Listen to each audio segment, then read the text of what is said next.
What if the music world's most worshipped icons were not just global superstars, but the central figures in a labyrinth of whisper-filled theories that the industry desperately tries to bury? Every award show, every spotlight, every magazine cover glorifies Beyoncé's perfection and crowns Jay-Z as the mastermind mogul of an entire generation. Social media calls them royalty, fans defend them like religion, and the industry treats them as untouchable legends. But beneath that polished glow, people online keep asking the question nobody inside the system dares to whisper aloud: what is the real price of standing at the top of an empire built on fame, power, and silence? Tonight, we are not simply discussing gossip. Tonight, we are walking straight into the maze of claims, testimonies, live-stream confessions, courtroom documents, and viral theories the industry begged you to ignore.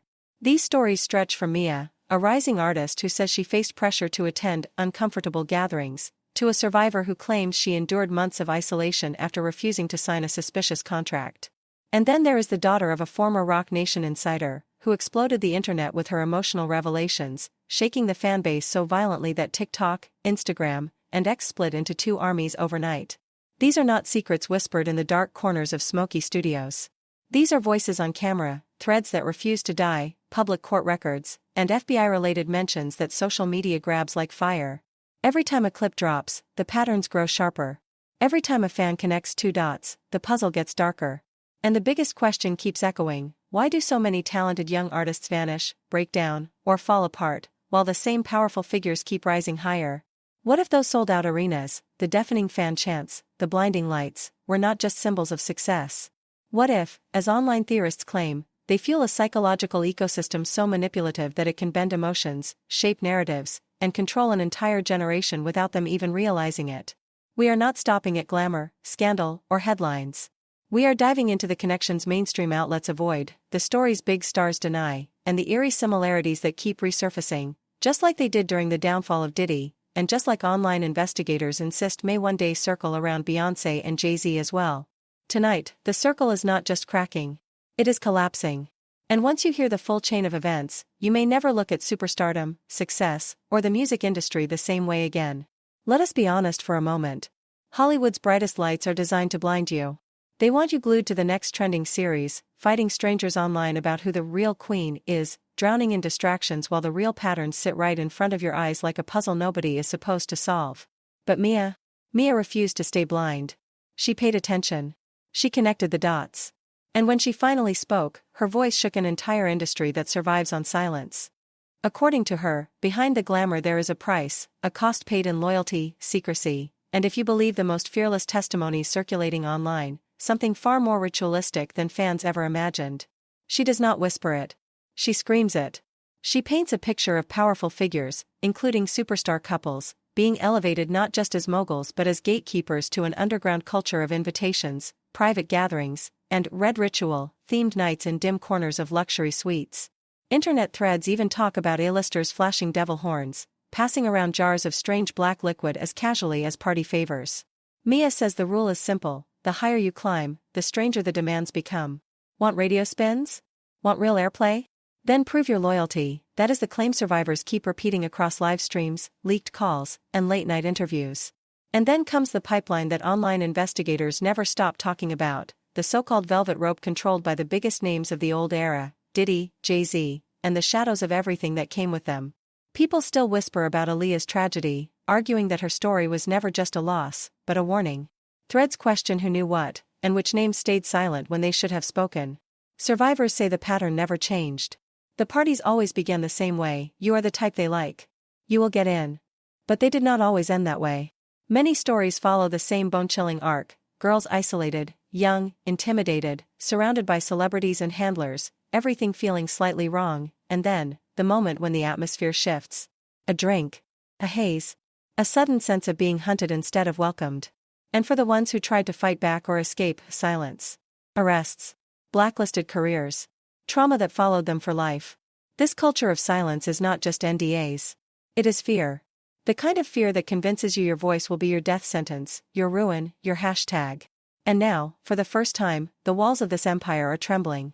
Not because of tabloids, but because of investigations, lawsuits, leaks, and survivors refusing to be quiet. Online reports claim federal eyes are watching powerful moguls more closely than ever.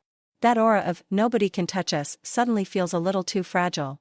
If you have that itch at the back of your mind, that feeling that every industry scandal has been just a trailer, and the main event has not even started yet, buckle up. Because this does not look like random chaos. This feels like the early tremors of something bigger. Who is next? How deep do these rituals and survivor stories truly go? And after everything we have seen over the years, are you honestly surprised? Because when someone like m.i.a stands up, someone who refused the so-called devil's deal, someone who says the system drained her creativity, repackaged her essence, and left her discarded, the facade begins to crack. She does not sugarcoat it. She says straight up, the game is rigged. The chosen ones climb to billionaire heights by squeezing every drop of genius out of people like us. And for every m.i.a who survives, there is another girl whose story ends in silence, sedation, or a headline nobody reads twice. Take the testimony of another survivor, the kind that spreads online like wildfire. Her story begins in the shadows of a party, just like the others. She was young, impressionable, surrounded by celebrities, and overwhelmed by the sense that something was terribly off. She remembers the drink, the dizziness, the fear, the feeling of being prey.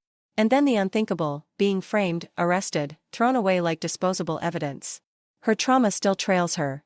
Depression, panic attacks, memories that claw at her sleep. And when these survivors try to rise, to name names, to drag truth into the light, the industry pushes back harder. Jay-Z, known for building an empire on the myth of the self-made legend, dismisses civil accusations as nothing more than cash grabs. He challenges lawyers to take it criminal if they can, as if reputation manipulation is just another chess move in a decades-long game. But if you look closely, really closely, even the most untouchable moguls know that the game has shifted. The question is, are you ready to see what happens when the machine finally starts choking on the secrets it buried? Because in a civil courtroom, the questions do not hide. They echo. They sting. They unravel the myths that empires are built on. How old was Beyoncé when she met you? How old was Aaliyah? What did you truly know when you claimed to know nothing? These are not whispers anymore. These are the kinds of questions swirling through legal filings, online investigations, and survivor testimonies that refuse to die. And while the headlines chase the he said, she said drama, the real victims get buried under the noise. The ones caught in the crossfire. The ones who lost careers, safety, sanity, simply because they refused to play the industry's hidden game. The ones whose originality was drained, whose silence was exploited, and whose stories were twisted into punchlines. This chapter is not subtle. The warnings are louder. The lawsuits are messier. And the old industry trick, calling every accuser unstable, money-hungry, or attention-seeking, collapses fast when testimonies start lining up like matching fingerprints. This is not recycled gossip. This is the storm before the flood. And the thunder is already shaking the gates. So now we move deeper, the insider layer. The level where the system's grip tightens around your mind, where defiance does not just stall your career, it attacks your soul. Have you ever asked what happens when someone close to the throne starts seeing through the smoke? It is one thing when outsiders complain. It is another when the CEO's own daughter claims she has serious tea about what goes on behind the Roc Nation curtain. Demery Hadley's story is not the cliché, "I wanted fame and got burned" narrative. It is corporate horror, staged in glass skyscrapers and boardrooms that smell like power and paranoia. She describes homes that do not feel like homes, because cameras supposedly lurk in corners. Phones that do not belong to you, because your iCloud mysteriously empties itself. And standing up to powerful people? It does not earn respect, it allegedly earns surveillance, character assassination, and legal traps. Imagine being stalked by unlicensed private investigators. Imagine your own mother, the CEO, petitioning a court to lock you away, for your own good. Imagine being accused of crimes that official documents later suggest never existed. All because you might know secrets that could burn the empire to the ground. This is not a smear campaign. According to her claims, this is systematized retaliation, using legal, psychological, and social weapons to crush anyone who might speak. Real insiders do not tell all. They get silenced, or exiled, or erased. And once you hear Dora speak, the question is no longer, what if? It becomes, how deep does this go, and who is protecting whom? Because when power becomes a family heirloom, her testimony hints at something far more chilling. If this is how they treat their own blood, what chance does anyone else have? So let us pull back the final curtain, the one almost nobody dares to touch. Most people think entertainment is simple, an artist performs, the crowd cheers, and the energy flows. But what if the exchange is not applause? What if it is fuel? What if, as some former practitioners claim, the music, the movement, the symbols, the colors are not just aesthetics but invocations? What if the dancer is not just dancing, but channeling? What if the audience is not just watching, but feeding something ancient? This is where the conversation shifts from scandal to spirituality, a realm older than the music industry, older than America, older than the colonial erasure that tried to bury entire African cosmologies, now resurfacing in glitter, rhythm, and gold. The power people are talking about is not measured in dollars or charts. It is energetic, ritualistic, engineered. The kind of power you unknowingly cheer for while never seeing the strings above your head. And once someone shows you those strings, once they decode the architecture behind the spectacle, you cannot unsee it. That is where the former practitioner enters. Not a hater. Not a YouTube theorist. Not a religious alarmist. Someone who claims she once lived inside the very spiritual systems Beyoncé is accused of invoking. Someone who says she knows the offerings, the rhythms, the deities by name. Someone who bowed to the same forces she believes Beyoncé pays homage to, intentionally or not. She does not accuse, she deciphers. She does not panic, she explains. She starts with symbols: honey, gold, cowrie shells, shimmering water themes. To casual fans, it is culture, fashion, aesthetic. To her, these are signposts. Spiritual fingerprints pointing to specific African water deities, associated with creativity, seduction, storms, and emotional manipulation. She talks about choreography. Not movement, ritual movement. She highlights the circular patterns, grounded footwork, hip isolations identical to ancient ceremonial dances meant to summon, open portals, or honor marine spirits. Then she breaks down the stage design. Water. Waves. Serpent-like formations. Blue light that mimics ancient spiritual atmospheres. According to her, Beyoncé's concerts do not just resemble rituals, they function like rituals. There is a sequence. A build-up. A climax. A release. Offerings, emotional and energetic. And an exchange that the audience does not even realize they are participating in. She says it plainly, the concert is not just a show. It is a stage spell. Her tone is calm, disturbingly calm, the kind of steady voice people use when they are not guessing, but remembering. She says she watched Beyoncé's performances not as a fan, but as someone who once lived inside the same spiritual systems the internet whispers about. She explains, almost academically, how these shows mirror the rituals she once took part in, ceremonies where drums were not music but messages, where rhythm acted like coded language meant to summon forces the world pretends do not exist. Places where rain was not weather, but a divine response. Where gold was not fashion, but a spiritual amplifier. Where dance was not entertainment, but invocation. She draws connections, not conspiracies. She does not call Beyoncé a witch the way fans do on Twitter when praising her talent.